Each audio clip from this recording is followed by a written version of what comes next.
Welcome, dear readers. You're listening to Time to Read, a Winnipeg Public Library podcast book club.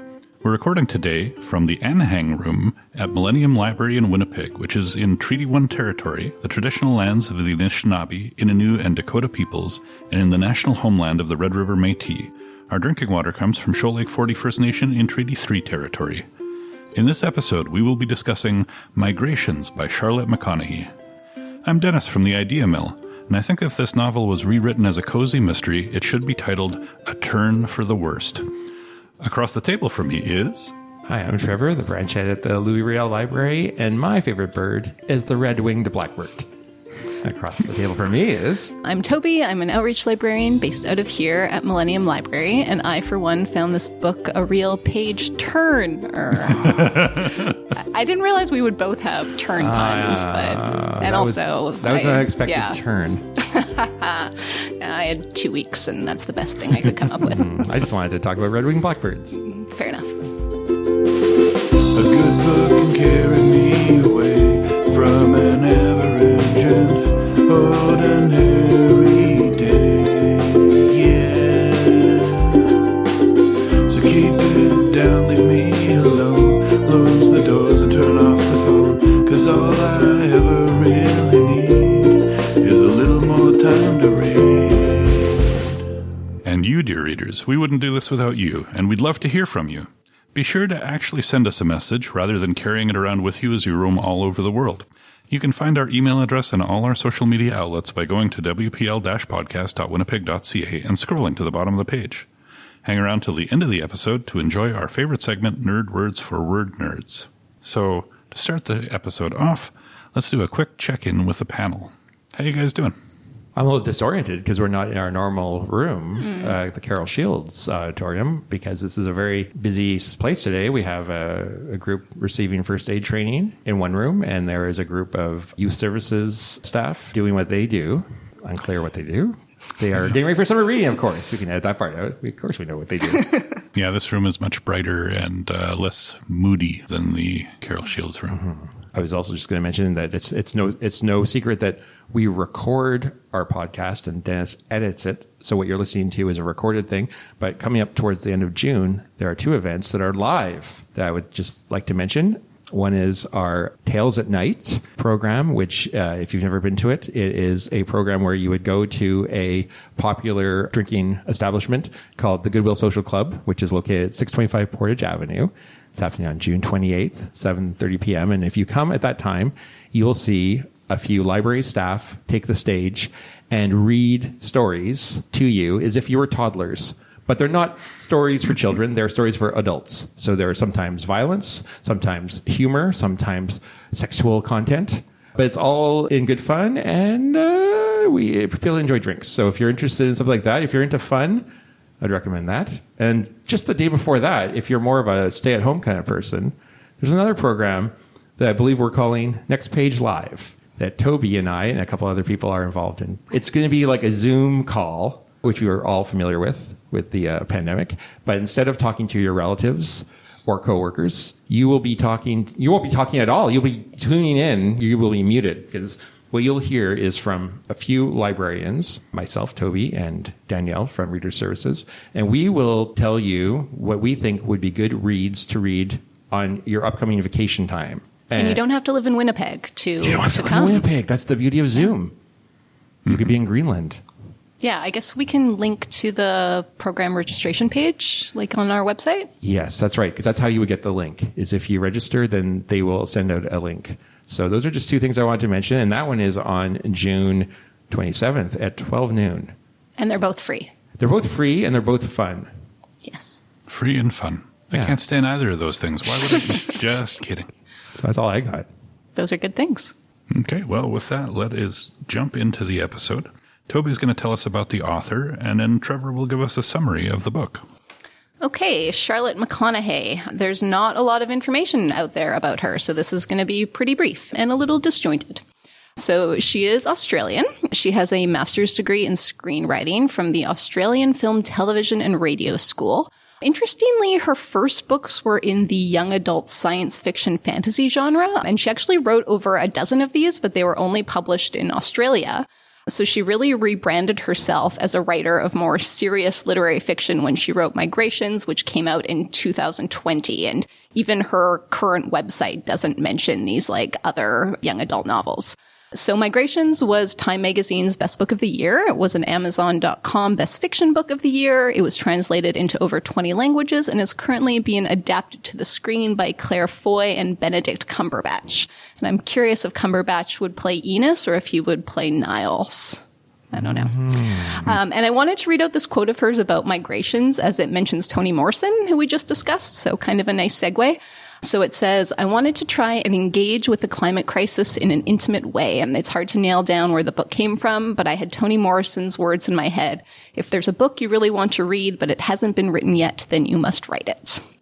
Her second book of literary fiction, Once There Were Wolves, came out in 2021 and was a New York Times bestseller. And she lives in Sydney with her partner and son.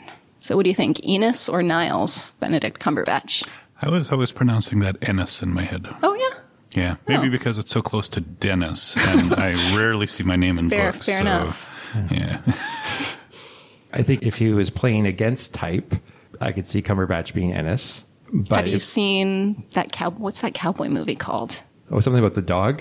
Power of the Dog. Yeah, I never did see it. Oh, okay. He's kind of against type there. Right. But if he was playing type, I could see him be Niles or Niels. No, I always think of Niles as a nihilist. That's why I think of him as Niles. But for some reason, I think of Niels having a blonde hair. I pictured him as fair as well. But I mean, that's easily fixed with a little bit of dye or a wig even. What do you think, Dennis?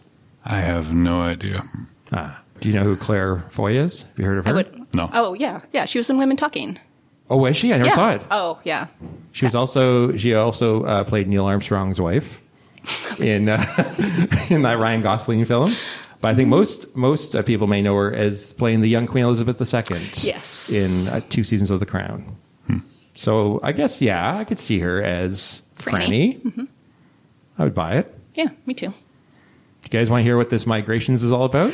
I'm Give dying it to to us. hear it. All right, here it is. This is the synopsis. The story takes place in the very near future, almost too near, a world where climate change and human activity have resulted in the extinction of most of the Earth's wildlife. It's a world that feels disturbingly familiar to a reader in 2023.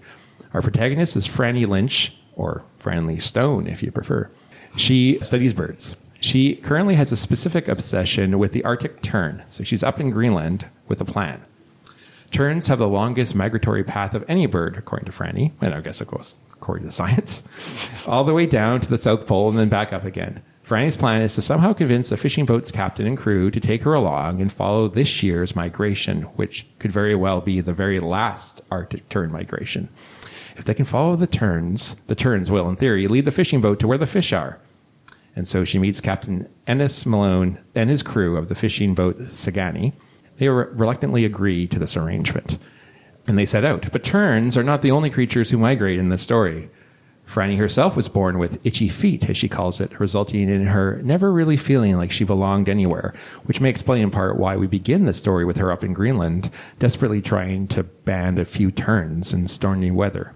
Through a combination of repressed memory and careful editing, the reader slowly learns of Franny's past in bits and pieces, her mother leaving at the age of 10, and Franny being sent to live with her paternal grandmother in Australia, her chaotic and whirlwind romance and marriage to Nile, a biology professor who shares her love and interest in birds. An unspeakable tragedy that is alluded to throughout the novel and isn't fully revealed until the end. Franny's stint in prison, and so on and so on. Part adventure, part mystery, part meditation on our planet and our responsibilities towards it. Migrations never stays in one place too long. Before we go forward, I think we should settle on the pronunciation of some of the names. Yeah. Are we going to say Nile? That's how I said it in my head, but... Okay. I was never sure because I don't know what that's spelling and such, but... Were you thinking Neil? I wasn't sure. I'll be honest. The whole time I'm reading it in my mental voice, it was not quite clear. Okay. I'm good with Nile, and I too was thinking of him as Ennis. Oh, Okay, it seemed like Enos to me, but I can... Well, there were two N's, though. Yeah. I mean, I get the Dennis Ennis thing. And there's but... a comic book writer called Garth Ennis. Oh. But that's his last name, so I don't know. So anyway. Yeah. Enos seems a little bit more romantic to me. Enos? Even though penis. it was Toby. I don't know. Ennis. Okay, Yeah. that's going to take... Penis Malone. Also, a weird name for an American. Yeah, I would expect that F from... up and say Ennis. Yeah. Ennis. Penis. Penis. Come on Enos. now, Toby. Enos. Okay. We're recording in the Okay. morning, which probably explains why Toby is extra kind of on. Often we record in the afternoon. That's the other thing that's disorienting me, is that we're in a different room, different time of day. Yeah. Okay. Niall Okay, what about and Ennis. Anik? Yeah, I would say Anik. Sure. Anik, and then Leah, Malachi, Day, kind of minor characters. So Basil or Basil? Basil. Basil. Because he's faulty. Well, that's all the time we have this month, everybody. We hope you enjoyed Migrations as much as we did. Now that we've got that out of the way, how'd you guys find the book? Well, before you shit all over this book, Like an Arctic Tern. just like an Arctic Tern, books like this are like catnip for me. This is literary fiction by a white woman. I mean, look at this cover, this like nice font, this nice image, this quote from Emily St. John Mandel. I know, our Lord and Savior, Yes, Emily St. John Mandel. exactly. If she endorses it, how bad can it be? Yeah, I mean, you've got all the things I like. You've got the self-destructive female protagonist with like a tragic past. You've got this like motley crew of sailors, which includes like a French female black mechanic, an Australian chef, a poetry spouting newfie. You've got this like kind of dystopian future, this elegiac quality. So it really like, it just ticks all my boxes, and I did really enjoy it. I mean, my criticism of it is that it's pretty heavy-handed. A lot of drama, maybe verging on melodrama, things that I was like, oh, come on. But in general, like, these are exactly the kind of books I like to read. And I liked this one a lot. You know, the thing is, it ticks all my boxes too. Because I like apocalyptic stuff, post-apocalyptic particularly, but I don't mind the slow build-up to it. In fact, I think there's not enough fiction that I've read that's kind of the slow build-up to the eventual destruction of the world. I like characters with deep flaws. I like depressed characters. I expected to really like this book because it ticked off all those boxes, but it disappointed me so badly. And I kept waiting for... You know, I've read books before where I'm not enjoying it, and then they make up for it at the end and make the whole thing worthwhile. Didn't happen. I was so disappointed in every aspect of the book. And we'll talk more about it yet, but how did you find it, Trevor? My impression, I didn't realize until I heard Toby give the author's biography that she had written 12 books before. I was thinking of this as almost like her debut book. So to me, I felt like Charlotte McConaghy had like a lot to say, and she just sort of seemed to me threw everything at the wall just to see what would stick. And it kind of reminded me of that old joke about the restaurant that had terrible food, and then the other person says, yeah, and the portions are too small. So it was like, I didn't care for it, and I felt like it was underwritten. A lot of the characters were. So it's, at the same time, I wanted to like it. I'm kind of with you, Dennis. I thought the ending was completely asinine. If I can, spoilers, like who picks her up out of jail the second time. I'm like, the father character is about as well written as Finnegan the donkey, who I wanted to. I mean, that was a scene that should have really hit you. And then I had to actually flip back and see whether, like, was Finnegan the donkey introduced earlier? Like, are we supposed to feel for Finnegan when he gets shot by the grandma? No. He's mentioned like a page before. So I just felt like that little scenario could have been, I don't know, expanded. And I don't know. I felt for the donkey. I felt for him too, but I could have felt more for him, I think, if you'd had any idea that she cared about a donkey? If I even knew she had a donkey till the thing was shot. Because there was like a line about, oh yeah, we have these fences here, but Finnegan, that's what we have Finnegan for. I'm thinking, well, who's Finnegan? Like a farmhand? Like I didn't know till he was shot that he was an animal. Yeah. That's probably me because I maybe wasn't reading closely. I think that's deliberate. Well, and that's, I think, to the heart of what I struggled with this book, what I didn't like. She mentions Finnegan, and it's a ranch, right? So you're thinking dog? Kind of typical. But donkeys are used in these scenarios because they're very fierce defenders. Donkeys, really? Yeah. There are a lot of animals that are used for herding that are not the traditional like dog scenario, and donkeys work out really well because they do not take crap from wolves. A wolf versus a donkey, bet on the donkey. Like it's going to mess up that wolf. But she hid that bit so she could bring it out later. And she did that throughout the novel. She kept hiding really obvious, important stuff through the most, what one review I read called the most boring, unreliable narrator in literature. She just kept hiding stuff for no good reason from the reader specifically. Yeah, but I didn't mind that because that was part of, I think, the whole plan was to kind of like hide the ball from us. And you knew like some bad stuff happened. Like, I mean, maybe she wasn't a serial killer, but she was a serial manslaughterer. I mean, everywhere she went, people died. We just had to know, but I think that was part of the dramatic intent. Well, yeah, but that's the thing. I think it was done poorly. Like, okay, I was pretty sure Niall was dead in the first quarter of the book.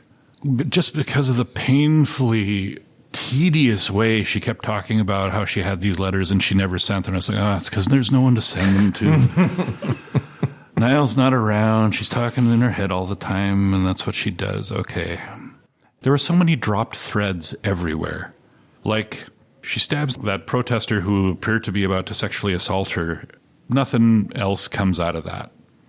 I'm really worried about Leah. I really needed closure on that. Leah cracks her skull. Is she dead? I don't know. Even in that little afterward part, there's no mention. She mentions that the crew of the Sagani knows she's getting out of prison. She doesn't mention anyone aside from Ennis and Anik. What happened?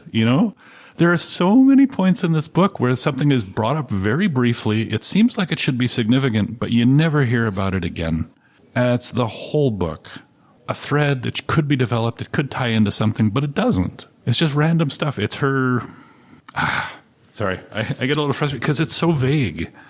One of the tags I saw in this book when I was looking at it was science fiction. And I thought, this is good. Science fiction about the future, ecological collapse. We're going to see a bit of what that future looks like. No, you don't see anything aside from, there's some people protesting. That the government's finally stopped commercial fishery way after it's too late because they ran out of fish and no one can find anything anymore anyway. And that there's some conservation efforts. Okay, but isn't there more happening in this world? What's going on? How are people living? Shouldn't this be really significant in a lot of people's lives? The novel doesn't care. It's only I could forgive that part of it because it is written in Franny's voice. Yeah. And she is the main character. And I think she's a little selfish and self-centered and flawed, as you described her. So maybe she is only thinking of the things that are right in front and center, the things that are important to her. As we find out towards the end, the real reason for her journey south is to fulfill Niall's request to have his ashes scattered with the terns and stuff. And so, but I know it's not a comprehensive look at the future, which some science fiction books will try to do a lot of world building. But it's not, that's not the goal of the book. Yeah. Like, that didn't bug me. I did read reviews where people were very fixated on, like, how are they even sailing? What are water levels like? What's the water temperature? What's the world like if there's no animals? Like, surely this has had huge ecological impacts. And but it didn't matter to me. I was just happy to go along with this world in which there are no animals, and I didn't need convincing. Speaking of water temperatures, the water must have been way warmer than it is now, because there are a lot of people that spent considerable amount of time in like polar waters with like little or no effect.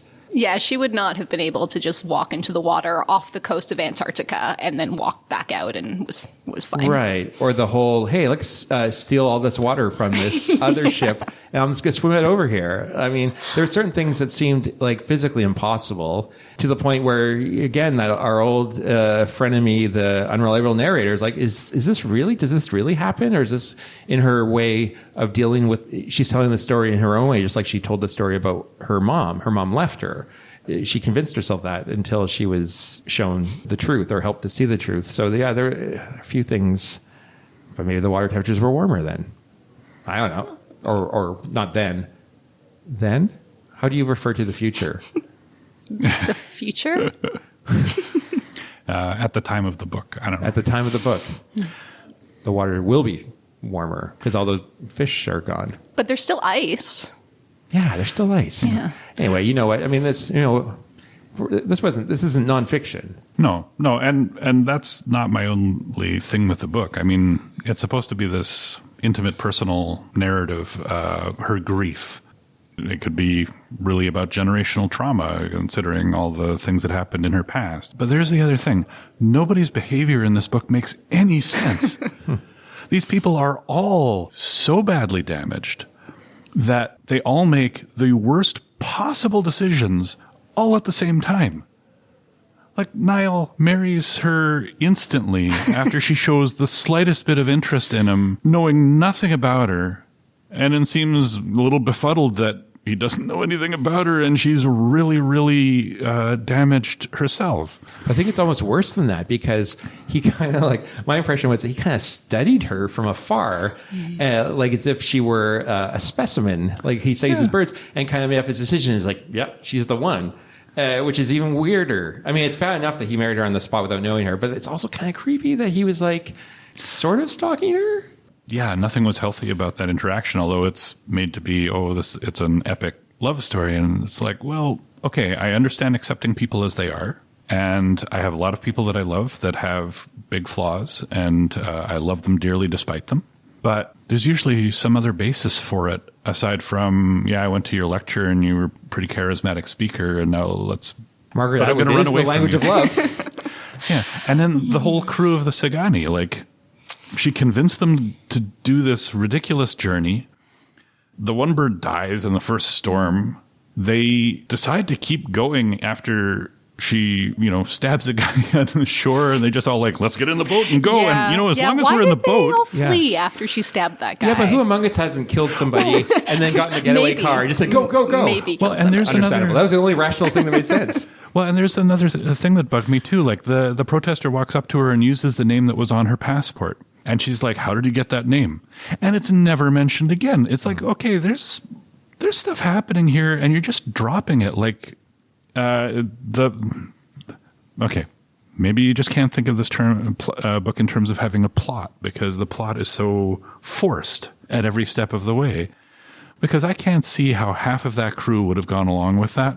And I am shocked that Basil was the only one who made an effort to leave.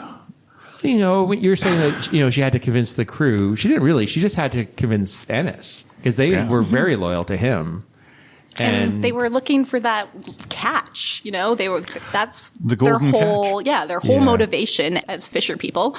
And so when she was like, well, follow the birds will lead us to the catch. I buy it that they would be like, yeah, this makes sense. So you're a commercial fisher person whose livelihood depends on the fish. Yes. And then in a bar, this woman you've never met before spins you this story about how you can follow a bunch of birds with her computer and they will lead you to fish, because there's definitely fish out there, and she's definitely a bird scientist. And you know this because they always show up in bars in Greenland. I buy it 100%. And they're all just like, you know what, we're not sure about this, but... Well, she tried to save... Was it Enos who went into the water? I mean, that gives her some cred. Yeah, another example of jumping into icy cold water with very limited damage. Ennis. Yeah, and also Ennis just, you know what, I'm going to dive underwater in freezing cold water and just stay under here for 5-10 minutes. Yeah. The whole I'm a person with destructive tendencies narrative, she's not the only one. It's like every person in the book has these incredibly destructive tendencies. Of course, the whole planet does, because there's no animals left. I don't know, it trips a whole bunch of things for me. Just there's so many things that don't make any sense. The behavior of the characters, the background, I don't know. It all takes me out of a book. Speaking of epic love stories that give us funny feelings, did you guys like the Love in the Time of Cholera reference at one point? Where saw that. Yeah, I kind of smiled. I know that's perfect. If I talk about just going back and forth without ever coming to port. Yeah, there it is. Yeah. Yeah. Anyway, so I have been trashing it now. So convince me of the good parts. I thought it was really beautiful and really unique, and I loved the setting. It was really vivid in my mind. I'm just a sucker for these flawed characters, and yeah, it did it for me. Okay. Yeah, and there's problems with it. I made a list of Franny's tragedies, and you're like, It's so much. Yeah. It's so much. And I agree. I think it was you who were saying, Trevor, who was saying, like, she just threw everything at it. But it touched me. I found it very touching. Yeah. I mean, we just finished last month talking about the Bluest Eye. The Bluest Eye, yeah. And that also had characters who had a lot of tragedy heaped upon them. But I found that one much more realistic and more, I don't know, it drew me in more. And this one, I just felt there were so many things that kept throwing me off. And the dialogue was another one. It didn't feel like anyone was talking like anyone would talk. Ennis's whole love thing, like constantly, how you doing, love, you know, as the American character, just... He's also a sailor. Like, that's the only thing I could think of. Or if we're far enough in the future where colloquialisms have just transferred continent, maybe something like that. But there's nothing to back that up aside from wishful thinking or... And that's the thing. Nothing explains a lot of the background. You're left to imagine it entirely yourself, which, okay, fine, but I do expect the author to do a little work to kind of create a little bit of a world for me so that I can connect with the character. And I never felt connected to Franny, even being in her head. And I think it was, again, because of the constant, we're shifting to the past, to the future, and she's hiding so much the whole time that it's not until the very end you finally get kind of a sense of what's happened in her life. But at that point, too, like, okay, the whole reason she's making this ridiculous journey and she's convinced all these people to come along and maybe killed 2 of them in the process. And it's because Niall, in his last will and testament, wrote he wanted to have his ashes scattered where the turns ended up. I think she cares. What kind of a thing do you put like that in your... Who does that to their loved ones, to put this ridiculous quest in your will? Well, one, she could have just gone to Chile and then like taken a boat to Antarctica, which would have been a lot easier. But 2, I think it's more than just the ashes. Like, I think she cares about the turns. She wants to see if they end up there. Like, it's not just about... No, but she wouldn't have done that if she hadn't come across that passage in the will. You think so? I It think was she very would've... explicit. She said, she read that, and then instantly she's like, I can do this. Because now she gave herself a purpose. Her purpose was going to be to go do this. But who does that to your loved ones in your will, to make this ridiculous, impossible thing for anyone to do, and just put it in there so that your severely emotionally damaged wife is next going to jump in on it? But that's her whole thing. That's what she does. She's a wanderer. She's like the turn. She goes with the flow. Like, Yeah, I feel like this is perfect for her. Like, Niall knew that this journey was just what she needed. Did she need to kill people? That part, no. She's responsible for possibly 4 deaths. I mean, those Maybe deaths more. happened in her vicinity. We can't, well, except for the one that people died around her. People died directly. Well, and like, the thing there's is, the we car don't accident. know. Yeah, there was. But then and there's the other thing. Okay, Niall, you know your wife is emotionally fragile.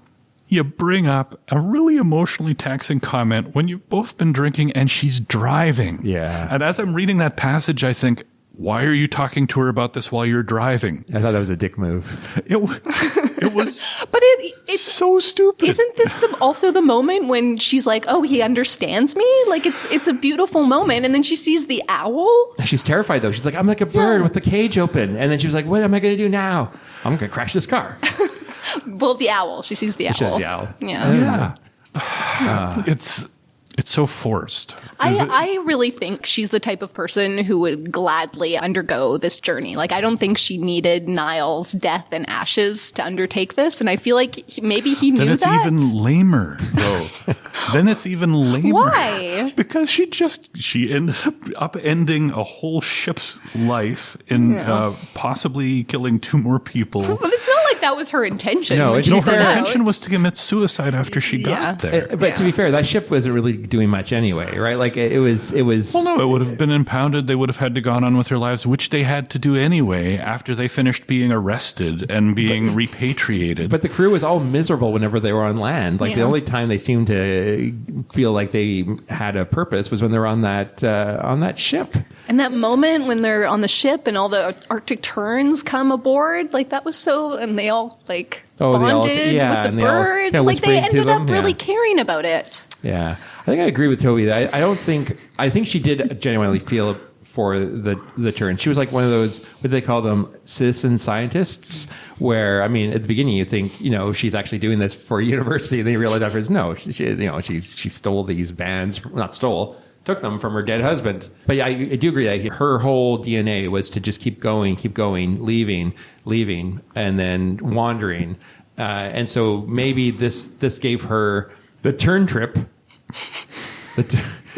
Was her way of being able to focus all this sort of like vague urge to move again. And it got me kind of thinking, like, you know, the whole theme of the book maybe is when the going gets rough, people avoid the issues and run away. Everyone was running from something, and she ran from things all the time. And maybe, I don't know, is the idea that no, you got to stop running at some point, and you got to deal with whatever it is that you're dealing with. Like, I mean, you see Ennis.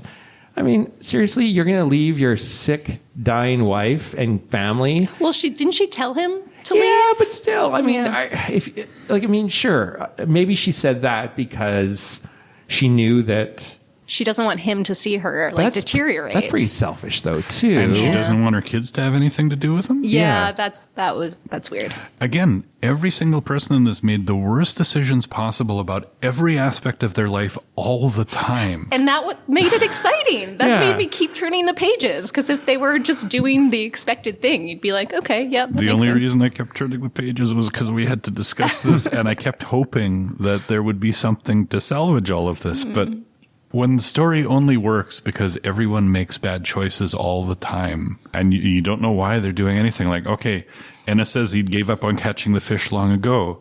Then why are you still here, dude? It's now you've fallen for this woman and her quest, which you still don't know, because she doesn't tell him. Ever, as far as we can tell. He has no idea why she's doing this. Although he figures it out, right? Doesn't he? No. Doesn't he be Doesn't he say something like, you knew my husband was dead? Yeah. He goes, yeah, I knew that for a while. I think he says that towards the end. Yeah, he does say that. He figured he was dead the same reason I did, because It's super obvious. Because it's super obvious, and How is she eventually going to send letters from a boat? Come on. she's been carrying those letters for a long time, she said.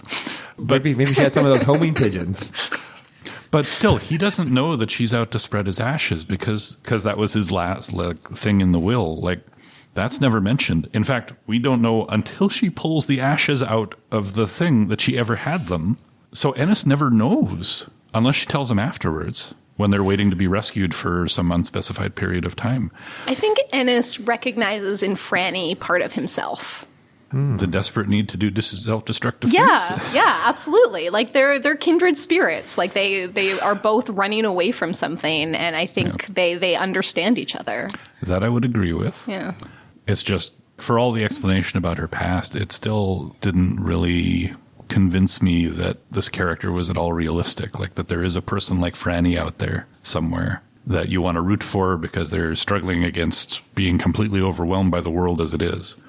And again, that's my jam. I love characters who are overwhelmed by the world and who don't know how to cope with it and are trying to find a way through it. Like, that is my favorite type of character and my favorite type of story. And just this one did not convince me at all. I hate to be so negative about a book, because I usually try to look for the positives, but and frankly, I found the writing pretentious too. Like, the phrasing and stuff, she was trying to write in a literary way, and it just, I don't know. Yeah, we touched on the crew of the Sagani, but what did you guys think about the way that they were kind of introduced with a one-line, this is this character, he's Korean, or this character is a gangly American black man, or something. I'm Definitely paraphrasing. like counting off the gonna have this person of color and this person who's queer, and like just getting all your representation in. Yeah. We've got a diverse, scrappy little crew fighting against the odds Yeah. that everyone, including the narrator, hates for their fishing in a world where things are dying out. But she puts up with it, and it ends up falling in love with all of them, except for Basil, maybe. They had kisses, though. Oh. Yes. Gross cigarette-smelling kisses. And also, that's the thing, plucky person getting on board a tight-knit crew of rebels, again, my jam, Yeah. Long way to a small angry planet type vibes right there, right? Yeah. Found family. Found family. Yeah, I love that stuff. and it still wasn't enough to carry me over.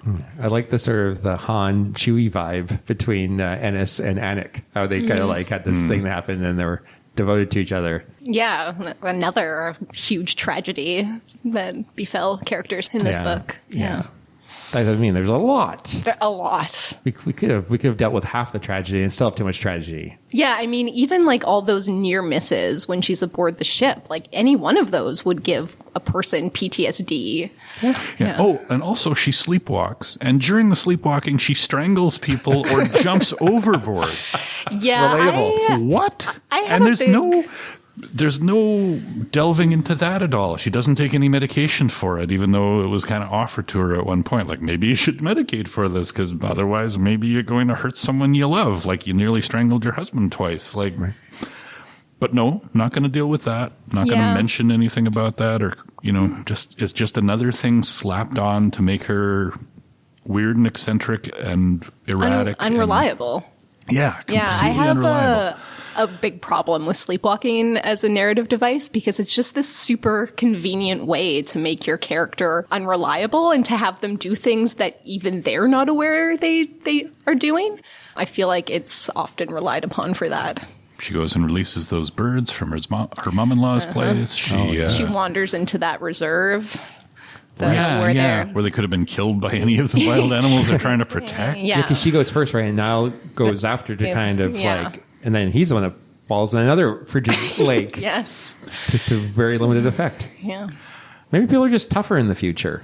Maybe. Don't think twice about just jumping in a glacier-fed body of water. I don't know. Yeah. I don't know how, like, anytime that happened to someone in this book and then they would come out and I'd be like, but how are you drying off and getting clothes on? Like, everything's going to freeze. And she keeps jumping in the water to rescue people. Those kids on the boat, the Captain Ennis when he jumps into the water. So she keeps jumping in to save people, but like recklessly and not in a way that would normally result in success. And that's okay. The people like her because she tries to save other people's lives. Okay, that's maybe explains the little bit of an edge she got getting onto the boat, but it's still... Yeah, and because we've all described this as literary fiction, I kept thinking, okay, well, it's the water like a birth metaphor, and every time she goes in, she comes out, is she reborn? And then at the end, she's going to die, but she is reborn, and... I don't know. I never fully formed my thoughts on that, but I kept thinking there's a lot of going into the water and then coming out of the water for a book that's this length. Well, I mean, it is too much water talk. Often set on a boat, so yeah. that part wasn't throwing me. But if we start going down the road where the things that make no sense are just all symbolic, okay, then this is an entirely different book than it appears to be because nothing makes sense, so it must all be symbolic. Like when she's a child and the crows befriend her and bring her treats. And later that scientist is like, no, they didn't. Right. What up? And also, like, that's something we know now that crows do. How is a conservation scientist completely unaware that crows will do this? To be fair, she also wanted terns to eat grass. But don't they end up eating grass? Like, there's some success with the bird. Yeah, some of them. The smart ones. Yeah. Or the dumb ones. It's true. The adaptive ones. Yeah. Yes. Yeah. I think okay, so you could maybe take that also as a reflection on being true to one's nature. Or can you change your nature? I guess maybe that's one of the questions of the book, because they're trying to change the nature of some of the terns so that they don't do this ridiculously long migration, which they may not survive, and they find a way for them to adapt. Niall kind of argues that, no, you can't change their nature. They're just going to do what they do, even if it ends up in their death. And you can't change a person or an animal's nature. And even if you did, it's wrong. Yeah, and it's wrong to try. But then, did Franny change her nature at the end there, where she heard the voice while she was floating in the water and should have been dead already, but didn't and survived, and then goes back to prison, and pays the price for what she did in the past, and comes out with a sense of optimism? Wait, did she just change her nature? And suddenly forgiving the man she's never met before, but is her father, who just shows up in the instant. she instantly recognizes him, and they're like, hey, let's go to Scotland.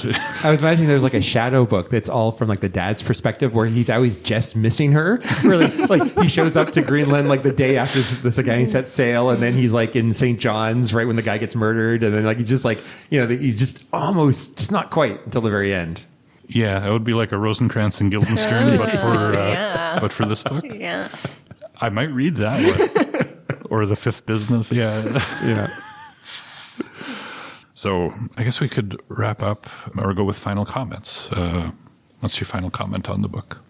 I just wanted to mention that I had to, of course, look up Arctic terns, and I was very relieved to know that they are not in danger of extinction at all. They are of least concern, so... That's good. Yeah, which is probably the only reason they were around in the book until that point. Yes, perhaps, but lots of Arctic terns out there. No need to worry. I saw some pictures. They are lovely. Yeah, they are. Beautiful birds. Well, yeah, I was going to just say I could see why Emily St. John Mandel put a blurb for this book, because I could see this really would be her jam. It's sort of, you know, near future dystopia. And a lot of Emily St. John Mandel's books deal, weirdly enough, with like shipping routes and boats and things. And so I definitely can see where she's coming from. Yeah, that's all I'm going to say about that. I think I've said everything I need to say about the book. I mean, yeah, I don't know. I don't have final thoughts. I wanted to like this book. I really thought I would, just based on the premise and on a bunch of elements of it, and it just did not work for me. But the reviews are generally positive online, so most people who read it and write a review about it seem to like it. And, I liked it. And Toby likes it, and Toby's got great taste, so, you know. Yeah, exactly. We don't always have to agree. No, different books for different people. But if you're like me and inconsistencies in the plot or characters or dialogue or motivation or things like that bother you and throw you out of a story, maybe it's not the best. But if those things aren't a major concern for a novel like this, then, you know, go for it. You just go into it. You just don't think too hard. Dive in like you're diving in to save the life of a person you've never met before in water that's cold enough to kill you. Yeah, exactly. Right in. Yep. Yeah. Yep. I'd go see the movie. Oh, yeah. Totally. Yeah. You know what? Podcast field trip. Oh, yeah. My living room in January. Come on, Claire Foy. If there are We'll buy lovely you treats popcorn. and stuff. Okay. Oh, yeah. Okay. That'd be so fun. I'm in. I would be curious how they translated some of it. Cumberbatch playing a double role of Niall and Captain Ooh. Ennis. I'm going to put money on right now him being Ennis. I'm going to go the other way. Okay. I have no idea, honestly. He could go either way. And he'll be good in whichever role he plays. So, yeah. Okay, so let's move on to our next segment. Can you tell me a book I would also like? So, who's got a recommendation? I will go. So I have a book that, like Migrations, is also literary fiction, also by a white woman, and also grapples with climate change, but in a much funnier way. It's the book Weather by Jenny Offal. Awful? I don't know if it's awful or awful, but awful seems weird to say. So Weather is about a woman named Lizzie, who is a librarian, so that's kind of fun. And she also answers fan mail for this End of the World type podcast. And through the letters, she gets interested in something called disaster psychology, which then starts to interfere with other parts of her life. But there's a lot going on in this book, and it's very, very short. So she packs a lot in. She has a husband who's a video game designer. She has a young son. She has a brother who has a drug addiction. So a synopsis really doesn't do it justice. But if you've never read anything by Jenny Offal, she writes in these like short paragraphs of kind of like that are like prosy. And it sounds like it could be pretentious and difficult, but it's not. She does it really, really well. And she really like packs a lot into these little fragments, and really gets inside her characters' heads and captures a lot of stuff, despite, again, this being a very short book. When I think of this book, the word I think best describes it is acerbic. It has that like really sharp observational wit. So that is my recommendation, Weather by Jenny Offal or Awful. This is the podcast of alternate pronunciations. My book, I sort of leaned into the environmental fiction. That is a genre. So if you enjoyed the, nature on the brink aspect of Migrations, you may enjoy The History of Bees by Maja Lund, who is a Norwegian children's author, but this is her first adult novel. And I'm just going to read a description of it from Booklist, just because it's probably the easiest to do. There are 3 separate narrators and 3 separate time periods. So the first one is William Savage. He's a depressed English naturalist with a large family who is reinvigorated when he begins to research bees in 1852. The second one is there's George, who is a 3rd-generation Ohio beekeeper in 2007, who is struggling to convince his son to continue the family business. And then finally, we jump ahead to China in 2098, where bees are extinct and inevitably humanity is nearly extinct. So then there's Dao, who does grueling work as a human pollinator and longs for a new life for her family. In short chapters, the text cycles through each narrative at a rapid pace. While it structurally resembles Ali Smith's How to Be Both, it echoes Hilary St. John Mandel's Station 11. While Mandel's text celebrates human technological innovation, Lund's focus is on the delicate symbiotic relationship of humanity and the natural world. This is an unusual, extensively researched and gripping tale that tackles a pressing subject with compassion, nuance, and insight. So, The History of Bees by Maja Lund. So I wasn't sure where to go with this, so I have 3 options here. If you enjoyed the dark inevitability of a dying planet, but would like more humor, I'm going to recommend Don't Look Up on Netflix. It's a movie, not a book, and it's about a comet coming to destroy us all, but it's clearly meant as a look at how we're dealing with climate change. Although it came out during the pandemic, so it was also a good analogy for the pandemic response. But I thought that one got terrible reviews. I loved it. Oh, yeah? Okay. Yeah. It's one of those things I think was divisive in the reviews. Some people really didn't like the fact that it appeared to be a shot at pandemic response. What's her name? I forget the actress's name. Meryl Streep played a character who was very clearly a Trump clone. And so I think a lot of people who were Trump supporters would have definitely hated that. But it had Leo DiCaprio in it, and I'm not a big Leo fan, but this was my favorite role of his. So anyway, if you prefer a book, you might like The Children of Men by P.D. James. Instead of animals dying off due to climate change, habitat destruction, and overfishing, it's people dying off due to mass infertility. I have not read this one myself, but I did see the movie, although apparently it varies quite a bit from the novel. But they're both widely considered excellent.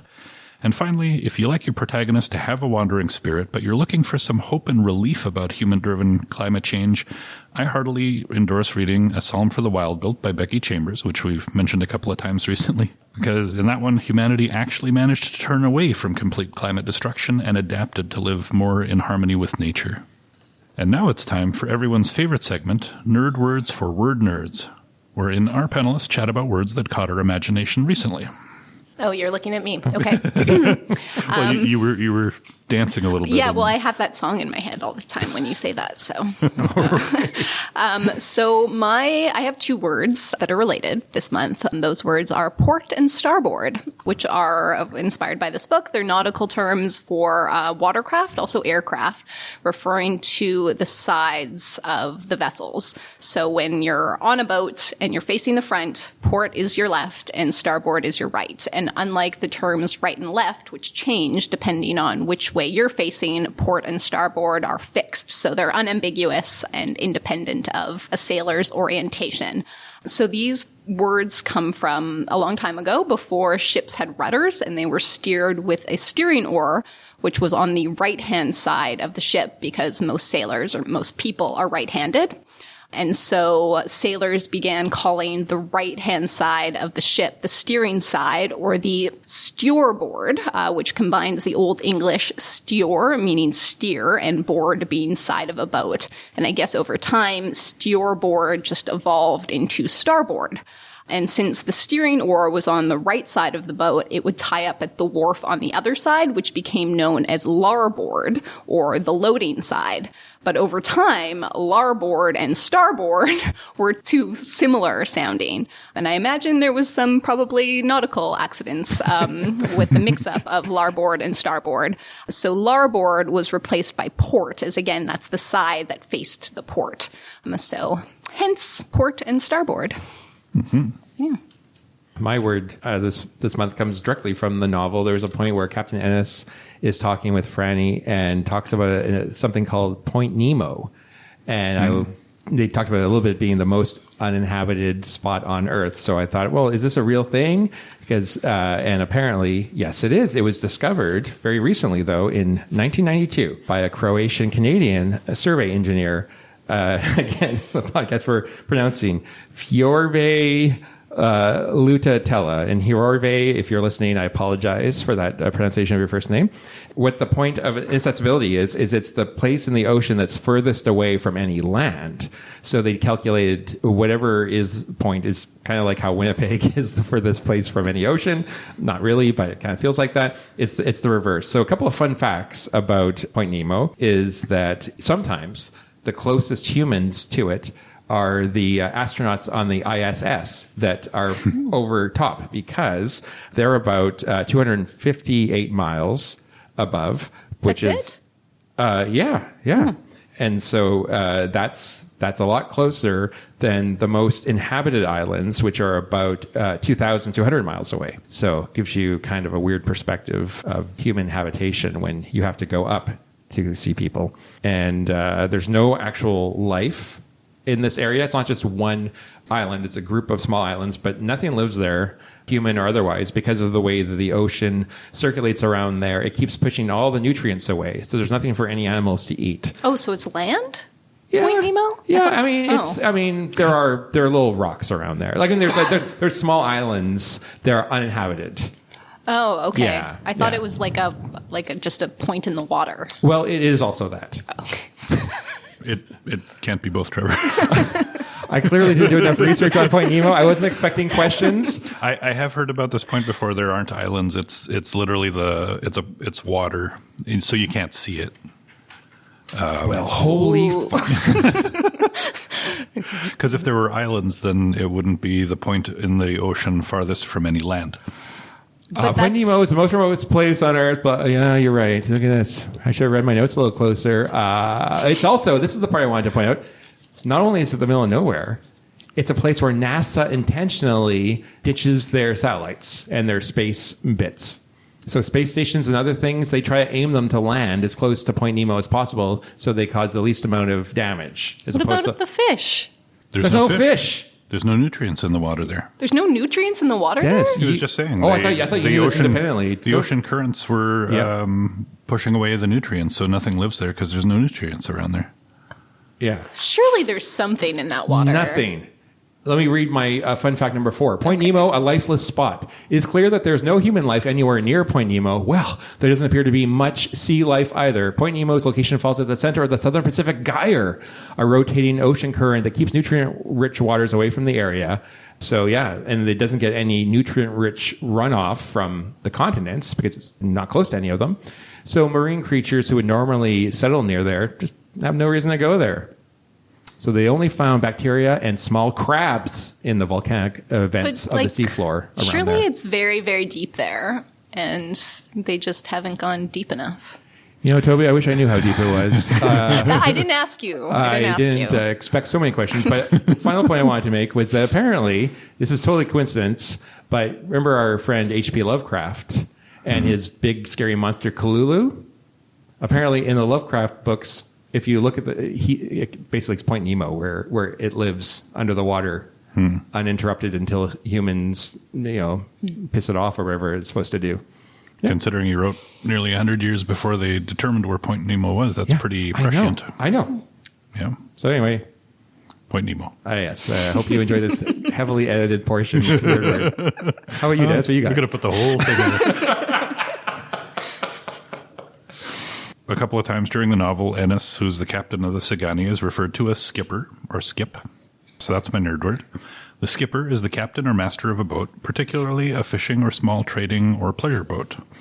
It also can generally be used to refer to someone in charge of something. According to Merriam-Webster, it's derived from the Middle Dutch schipper, which being Dutch, schipper is SCH, and ship is ship, which is akin to Old English skip, which is like ship but with a C instead of an H. So basically, in skipper, you turn the H into a K, and then you've got skipper. And I like this word because it sounds happy, possibly because I'm imagining the captain of the ship skipping around the deck like he's playing hopscotch. And it also brings to mind Skipper from Gilligan's Island. And That was always fun. So Skipper. I also think of peanut butter. Skippy. Yeah. Oh, yeah. Also a good association. Yeah, very positive. It's a good word. So unfortunately, that's all the time we have for this month. Thank you so much for joining us, dear readers. For next month, we're going to read and discuss A Grandmother Begins the Story by Michelle Porter. 5 generations of Métis women argue, dance, struggle, laugh, love, and tell the stories that will sing their family and perhaps the land itself into healing in this brilliant, original debut novel. Carter is a young mother, recently separated. She's curious, angry, and on a quest to find out what the heritage she only learned of in her teens truly means. Allie is trying to make up for the lost years with her firstborn and to protect Carter from the hurt she herself suffered from her own mother. Lucy wants the granddaughter she's never met to help her join her ancestors in the afterlife. Genevieve is determined to conquer her demons before the fire inside burns her up, with the help of the sister she lost but has never been without. And Mamé in the afterlife knows that all their stories began with her. She must find a way to loose herself from the last threads that keep her tethered to the living, just as they must find their own paths forward. Have comments or book suggestions for us? Send us an email. You can find all our contact info at the bottom of the page at wpl-podcast.winnipeg.ca. You can also find all our past episodes there too. If you haven't already, subscribe to Time to Read on your favorite podcasting service and maybe leave us a review. Tell your book-loving friends about us too. And until next time, make sure you find Time to read.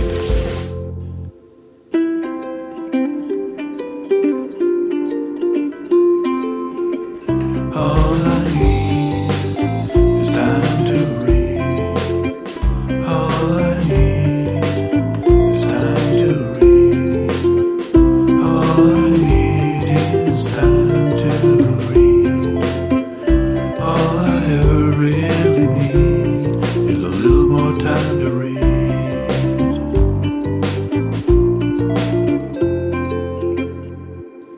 Yeah, you're right, Dennis. You know what? The closest islands to Point Nemo are over 1,600 miles away from the point.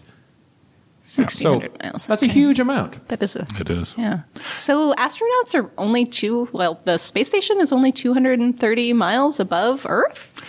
If the world is an orange, Yeah. the astronauts and like the space station, like orbit, Yeah. is less thick than the peel of the orange. It's not very far up until the atmosphere starts disappearing. Yeah. And yeah, we have no concept of that because it's straight up. Yeah, I guess I think of them as being kind of close to the moon, but Nowhere near. Yeah, I guess they're not close to the moon. I mean, the moon is even pretty close in terms of, our solar system.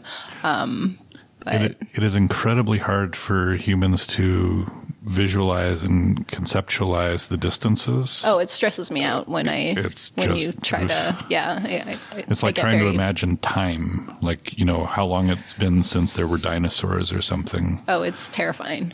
It's Yeah, absolutely terrifying. Or the size of the sun. You ever stop to think about the size of the sun? Yeah. And Or that it's a small sun in the realm of suns? Or don't they say, I remember from school, the planet Jupiter, it has that red spot. Yeah. And it could fit 3 Earths. Yeah. Just in the red spot. Yeah. Yes. Jupiter's giant. But the sun is bigger than Jupiter. Yes. Yeah. How can that be?